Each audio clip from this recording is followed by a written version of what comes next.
4 பேர் ரொம்ப அருமையா பேசினாங்க. ராஜன் கலக்கிட்டார். இந்த அவையவே தன் பக்கம் இழுத்து கொண்ட ராஜனுக்கு மீண்டும் என்ன ஒரு கரவலை.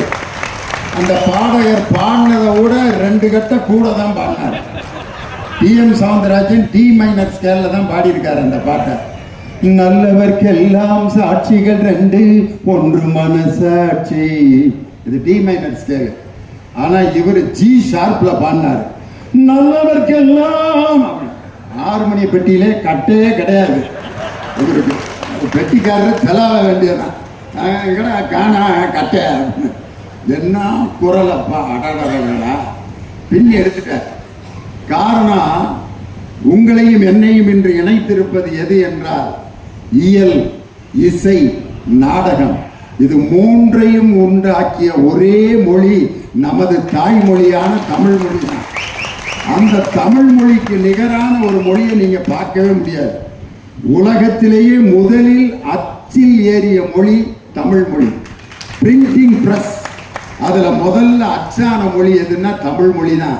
எங்க தமிழ்நாட்டில் தரங்கம்பாடியில சீகன் பால்கை என்ற ஒருவர் முதலில் அச்சில் ஏற்றிய மொழி தம்பிரான் வணக்கம் அப்படிங்கிறதான் முதலில் அச்சில் வெளிவந்தது தமிழ் மொழி. அதை இன்னைக்கு ஆக்ஸ்போர்ட் யூனிவர்சிட்டியில் வச்சிருக்காங்க. இப்படி ஒரு பாரம்பரியமிக்க மொழியா தமிழ். அம்மா அப்படிங்கிற வார்த்தை அது எவ்வளவு அருமையான வார்த்தை. ஆ உயிரெழுத்து, இம் மெய்யெழுத்து, மா உயிர்மெய் எழுத்து. உயிரை தந்து மெய்யை தந்து உயிர்மெய்யோடு நம்மை உழவ விட்டவள் அம்மா அப்படின்ற அந்த வார்த்தைக்குள்ளேயே எவ்வளவு பொருள் பாருங்க. அப்பா உயிரெழுத்து ஆ, இப்பு மெய்யெழுத்து, பா உயிர்மெய் எழுத்து. உயிரை கொடுத்து மெய்யை கொடுத்து உயிர்மெய்யோடு நம்மை உருவாக்கி தந்தவர் அப்பா. இந்த அம்மா அப்பாங்கிற வார்த்தையை நம்ம எப்ப பயன்படுத்துவோம் தெரியுமா? வேதனையோட இருக்கும்போது அம்மா அம்மான்னு கூப்பிடுவோம். ஆபரேஷன் பண்ணி ஒருத்தன் வழியில கத்திட்டு இருக்கான். எப்படி கத்துவான்? அம்மா அம்மா அம்மா. எவனாவது எவ்வளவு பாசமான மனைவியா இருந்தாலும் மனைவி பேரை சொல்லி கத்திருக்கானா எவனாவது? லட்சுமி நர்சம்மா வந்து கொண்டு முடிய உடனே அறுத்து போட்டு கிடந்தாலும் திமிருன்னு அடங்கல. உனக்கு என்னடா லட்சுமி? அந்த நர்ஸு பேர் லட்சுமி. அம்மான்னு அழுதோம்னா எல்லா பெண்களும் வந்து சாமி சரியா போயிரு ராசா, எதுக்கு அம்மா அம்மான்னு அழுதுகிட்டு இருக்க, ஒன்றும் ஆகாது அப்படின்னு ஆறுதல் சொல்லிட்டு போவாங்க. அம்மாங்கிற வார்த்தையை வேதனை வரும்போது பயன்படுத்துவான். அப்பாங்கிற வார்த்தையை எப்ப பயன்படுத்துவோம் தெரியுமா? வேதனையெல்லாம் தீர்றப்ப.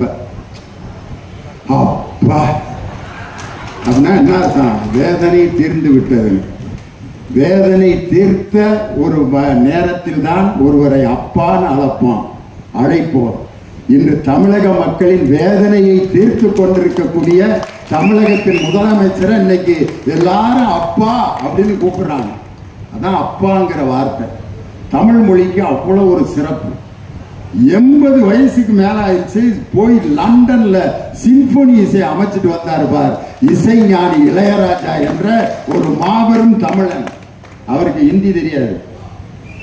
இசைஞானி இளையராஜாக்கு ஹிந்தி தெரியாது, தமிழ் இங்கிலீஷ் நல்லா பேசுவார். சிம்பொனி இசை இப்ப பாடியிருக்காரியா ஒரு பாட்டு, அவரே எழுதி இசையமைச்சு. தினம் தினமோ ஓ நினப்பு வளைக்கிறதே என்ன தொலைக்கிறதே, கணங்கணமோ என்னை இழுத்து படுத்துற பாடு பொறுக்கலையே, வெளியே வரவும் வழியில்ல, உள்ளுக்குள்ள துடிப்போம் கணக்கில்ல, தினம் தினமோ ஓ நினப்பு. அடடா என்ன லவ் சாங்.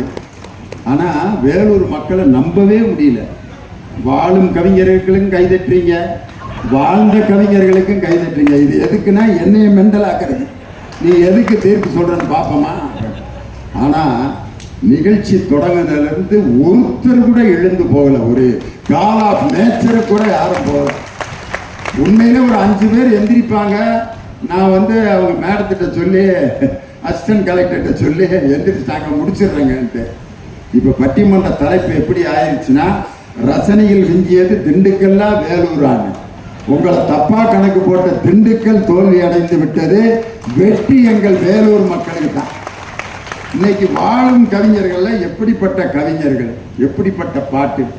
இன்னைக்கு பாருங்க, ஒரு டாக்டர் அம்பேத்கர் என்ற ஒரு மனிதன் தான் மக்கள் அனைவரையும் படி, கற்பி, புரட்சி செய் என்று எல்லோரையும் புரட்சியின் பக்கம் இழுத்து சென்ற ஒரு அற்புதமான மாமனிதன். இந்திய அரசியலமைப்பு சட்டத்தை உருவாக்கிய டாக்டர் அண்ணல் அம்பேத்கர். அவரை பற்றிய ஒரு படம் ஜெய் பீம்னு ஒரு படம். அந்த படத்துல அம்பேத்கர் கடைசியா சொன்ன ஒரு வார்த்தை, படி, கற்பி, புரட்சி செய், நீதிக்காக காத்திரு, நீதி என்றும் தோற்காது என்பதில் நம்பிக்கை உள்ள ஒரு அரசியல் தலைவர் அம்பேத்கர்ங்கிறத அந்த ஜெய் பீம்ங்கிற படத்துல அந்த ராஜ் முருகன் அந்த டைரக்டரே எழுதின பாட்டு.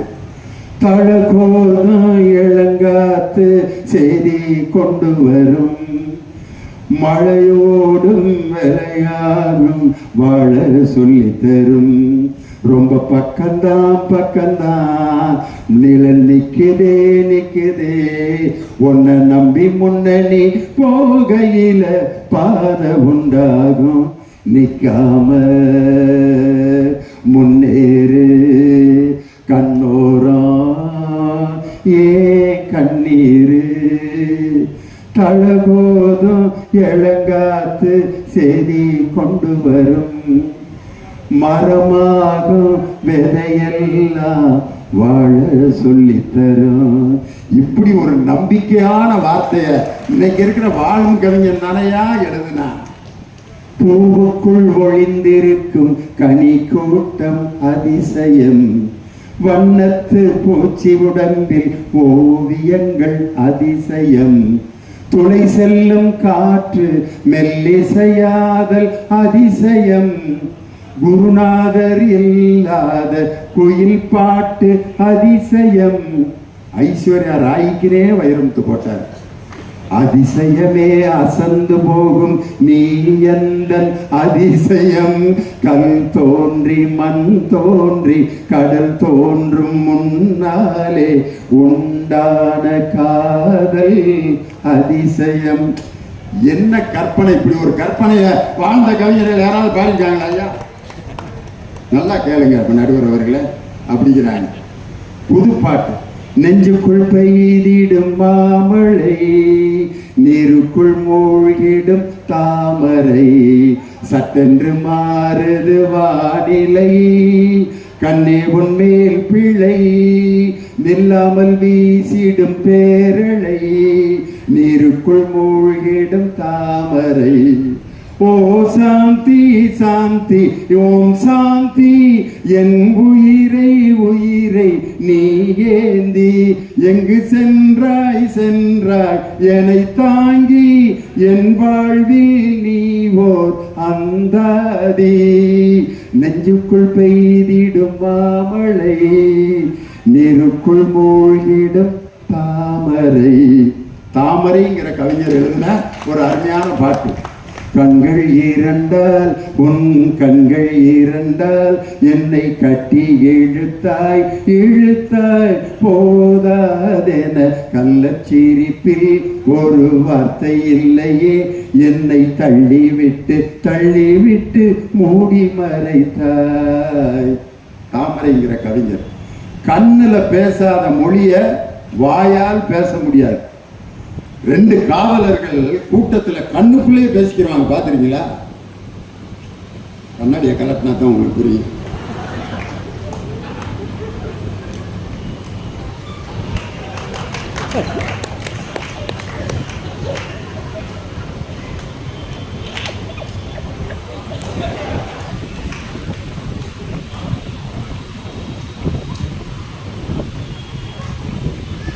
இப்போ நான் என்ன பேசினேன்னு எல்லாருக்கும் கண்டுபிடிச்சிட்டீங்க. என்னை பார்க்கறதுக்காக இவ்வளோ நேரம் நான் நின்னேன். இப்போ தான் வர்றதா? எங்கள் அப்பா அவங்க வீட்டில் இருந்தார், அதனால தான் நான் கொஞ்சம் லேட்டாக வந்தேன். அப்படியா? சரி, அப்படியே நில்லு. வார்த்தைகள் பேசாததை கண்கள் பேசுங்கிறத நான் சொல்லல, திருவள்ளுவரே சொல்லியிருக்காருயா. கண்கள் பேசுகின்ற வார்த்தைக்கு அவ்வளவு மொழி இருக்கிறது என்று யாரு? திருவள்ளுவர். யான் நோக்கும் கால் நில நோக்கும் நோக்காக்கால் தான் நோக்கி மெல்ல நகும். எவ்வளவு லவ் பண்ணியிருந்தா அந்த மனுஷன் அப்படி எழுதியிருப்பாரு. நான் உன்னைய பார்க்கிறப்ப நீ கீழே பார்க்கிற, நான் வானத்தை பார்க்கிறப்ப என்னைய நீ லுக்கு விடுறிய. உண்மையில இந்த மனுஷன் சாமியாரா இல்லை என்னையா அந்த மனுஷன்? ஒரு காதலர்கள் பேசிக்கிறத எப்படி எழுதியிருக்காரு? இதைத்தான் வாழ்ந்த கவிஞர் எழுதினார்.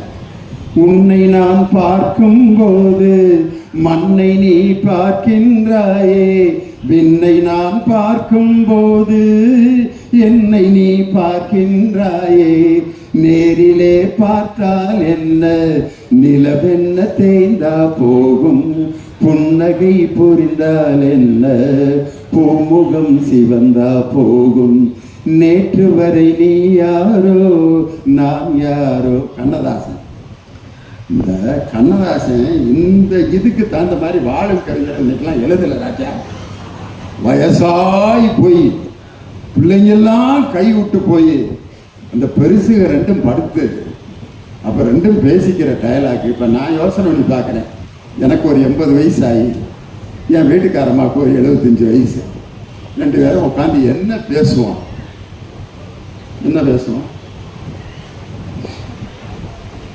இந்த வெத்தலை கொஞ்சம் எங்கன்னா வச்சேன்னு தெரியல, கொஞ்சம் எடுத்து கொடுங்க. ஆமாம், கண்ணு தெரியாமல் இருந்தாலும் வெத்தலை ஆக்கு மட்டும் நிற்பாட்டாங்க அப்படின்னு வெத்தலை போட்டு கொடுப்பாங்க. சாப்பிட்டுட்டு இந்த சுகர் மாத்திரை எங்கே வச்சேன்னு தெரியலையே, அது ஒன்று நான் மாத்திரை எடுத்து கொடுப்பேன். ரெண்டு பேரும் இப்படியே பார்த்துக்கிட்டு இந்த வேலூரில் ஒரு பாட்டு பாடிக்கலாம்ல, அந்த பாட்டை கொஞ்சம் பாடி காட்டுங்க. என்ன பாட்டு? இளையராஜா பாட்டு. இப்போ பாடின மாதிரி நான் பாட முடியுமா?